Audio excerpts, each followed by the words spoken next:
बात कर रहे हैं, लाइट क्या होता है? It is a form of energy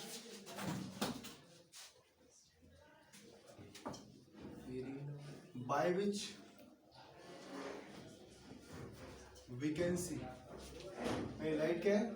केवल एक टाइप की एनर्जी है जिसके द्वारा हम क्या कर सकते हैं, किसी चीज को भी देख सकते हैं। अगर लाइट नहीं होगी तो हम किसी भी ऑब्जेक्ट को देख नहीं पाते। अब इसकी प्रॉपर्टीज की बात करें तो लाइट की जो प्रॉपर्टीज होती हैं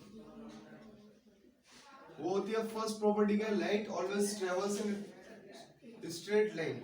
लाइट जो है हमेशा स्ट्रेट लाइन में ही ट्रेवल करती है, अदरवाइज वो आड़ी टेढ़ी ट्रेवल नहीं कर सकती। ठीक है, तो इट ट्रेवल्स ऑलवेज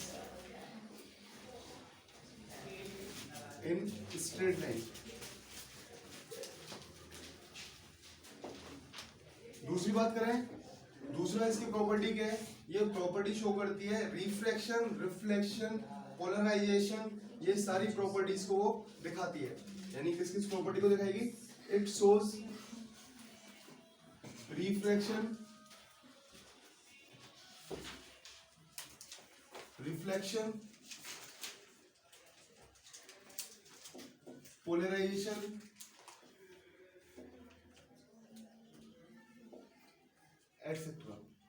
अगर हम बात करें आगे, देखिएगा सबसे इंपॉर्टेंट टॉपिक्स जो आएंगे वो आएंगे आपके मिरर। तो पहला टॉपिक हम ले रहे हैं इसमें, मिरर क्या होता है? Mirror is a piece of glass, यानी कि एक ग्लास का टुकड़ा होता है। It is a piece of glass which has polished at one side। यानी इसके क्या होगा, एक साइड पर पॉलिश हो रही होगी। किसकी पॉलिश हो रही होगी बेटा? सिल्वर ऑक्साइड और लेड ऑक्साइड की। आगे हम लोग बात करें कि जो मिरर होते हैं वो कितने टाइप के होते हैं, टाइप ऑफ मिरर की बात करेंगे।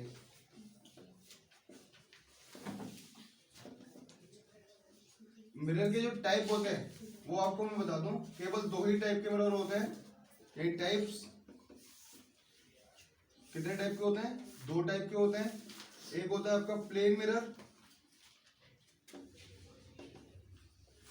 दूसरा होता है आपका स्फेरिकल मिरर।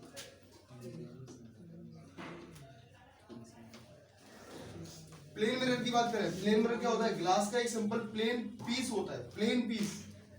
प्लेन बोल रहे हैं तो केवल प्लेन पीस होगा, और इस प्लेन पीस में क्या होगा, वन साइडेड पॉलिश हो रही होगी लेड ऑक्साइड या सिल्वर ऑक्साइड की। अगर पॉलिश नहीं होगी तो केवल कांच का टुकड़ा रह जाएगा, मिरर नहीं बन पाएगा। अगर मिरर बनाना है तो उसकी एक तरफ हमें पॉलिश करनी पड़ेगी।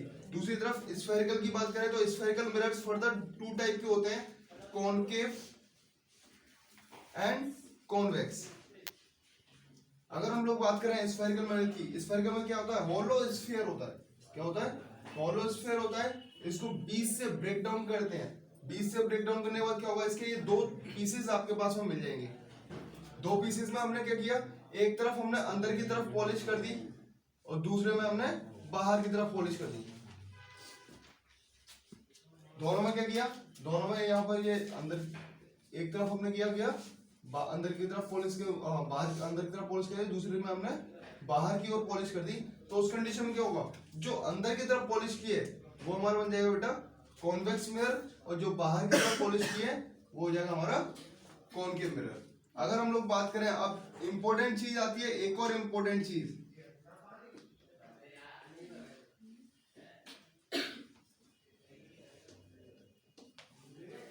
इंपॉर्टेंट क्या आता है यहाँ पर? इंपॉर्टेंट का मतलब होता है कि आखिरकार इनसे रिलेटेड जो डेफिनेशंस है, इंपॉर्टेंट डेफिनेशंस आती हैं, जैसे प्रिंसिपल एक्सिस।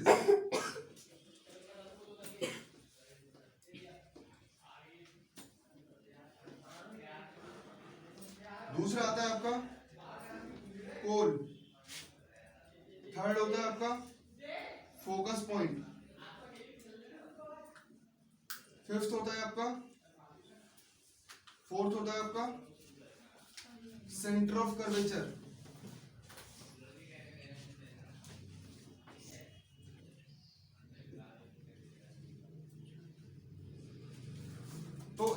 इस पूरे में हमें क्या पढ़ना पड़ेगा, हमें प्रिंसिपल एक्सिस समझनी पड़ेगी। प्रिंसिपल एक्सिस क्या होती है, पोल क्या होता है, फोकस पॉइंट क्या होता है और सेंटर ऑफ कर्वेचर क्या होता है। देखिएगा प्रिंसिपल एक्सिस की अगर हम लोग बात करें तो प्रिंसिपल एक्सिस में क्या किया मैंने, जो ग्लास है उसको हॉरिजॉन्टली कट किया, हॉरिजॉन्टली मैंने कट किया। तो यहाँ पे देखेंगे, अब मैं इसके एक पार्ट को डाल दे रहा हूँ, केवल एक पार्ट ही लेकर के आपको समझा रहा हूँ। तो देखिएगा जो लाइन आपकी मिरर के बीच में से होकर के, इमेजिनरी लाइन जो कि बीच में से होकर के निकल रही है, उसको हम लोग क्या बोलते हैं बेटा, प्रिंसिपल एक्सिस बोलते हैं। क्या बोलते हैं, प्रिंसिपल एक्सिस बोलते हैं। जहां पर ये मिड पॉइंट, जो मिरर का मिड पॉइंट होता है उसको हम लोग बोलते हैं बेटा पोल। जो मिड पॉइंट होता है मिरर का उसको हम बोलते हैं पोल। लेकिन अभी ये मिरर नहीं है। मिरर कैसे बनेगा, मिरर बनेगा जब हम इस पर एक साइड पॉलिश कर देंगे। अगर हमने पॉलिश नहीं किया तो मिरर नहीं होगा, एक सिंपल एक प्लेन कांच का टुकड़ा रह जाएगा। तीसरी बात करें, हम लोग बात करें फोकस पॉइंट की, तो देखिएगा फोकस पॉइंट क्या होता है, लाइट रेज आने के बाद में जिस पॉइंट से पास आउट होकर के जाती है, लाइट के पास में आगे रिफ्लेक्ट होने के बाद में जिस पॉइंट से पास आउट होकर के जाएंगी, उस पॉइंट को हम लोग क्या बोलते हैं बेटा, फोकस पॉइंट बोलते हैं। अगर हम आगे चले सेंटर ऑफ कर्वेचर, ये हमें पता है कि ये किसी न किसी एक होलो स्फीयर का पार्ट है। उस होलो स्फीयर के पार्ट के सेंटर को, यानी मान लीजिए ये इसका होल होता, ये इसका होलो स्फीयर है, इसका जो सेंटर वो यहाँ कहीं होगा। तो ये जो यहाँ कहीं पे जो सेंटर आएगा वो उसको हम लोग क्या बोलते हैं बेटा, सेंटर ऑफ कर्वेचर सी कहते हैं। सी से सेंटर ऑफ कर्वेचर को रिप्रेजेंट करते हैं। तो देखेंगे, मान लीजिए यहाँ पर आपका क्या आ गया, कोई सेंटर ऑफ कर्वेचर सी यहाँ पर आ गया, तो ये क्या है, it is the centre of hollow sphere by which we get the mirror. यानी जिससे हम लोग मिरर निकाल रहे हैं, जिसको काट करके हमने क्या किया, मिरर को अलग किया है, उस स्फीयर के सेंटर को हम लोग क्या बोलते हैं, सेंटर ऑफ कर्वेचर कहते हैं। अब बात करते हैं हम लोग डिस्टेंसेस की। डिस्टेंसेस सबसे इंपॉर्टेंट होती है हमारे लिए, क्योंकि न्यूमेरिकल क्वेश्चंस में आपसे डिस्टेंसेस बहुत ज्यादा पूछी जाती हैं। उसमें क्या होता है, यहाँ पर हम जितनी भी डिस्टेंसेस लेते हैं मिरर के लिए, वो सारी की सारी डिस्टेंसेस हम लोग कहाँ से लेते हैं, पोल से कनेक्ट करते हैं। पोल से फोकस तक की डिस्टेंस को हम लोग एफ से रिप्रेजेंट करते हैं, और सेंटर ऑफ कर्वेचर तक की डिस्टेंस को हम लोग आर से डिनोट करते हैं। अब देखिएगा यहाँ पर कहीं ना कहीं कोई ना कोई ऑब्जेक्ट रखा होगा जिसकी हमको इमेज मिलेगी। जैसे हम लोग अपना चेहरा भी देखते हैं मिरर में, तो वहां पर क्या होता है, हम लोग खड़े होते हैं, हम लोग एक ऑब्जेक्ट की तरह खड़े होते हैं। हमारी जो इमेज बनेगी उसको वो कहाँ से होगी, मान लीजिए यहाँ से ये लाइट रेज चली, फोकस से पास आउट होंगी। ये तो सभी को पता है कि फोकस से ही पास आउट होती है।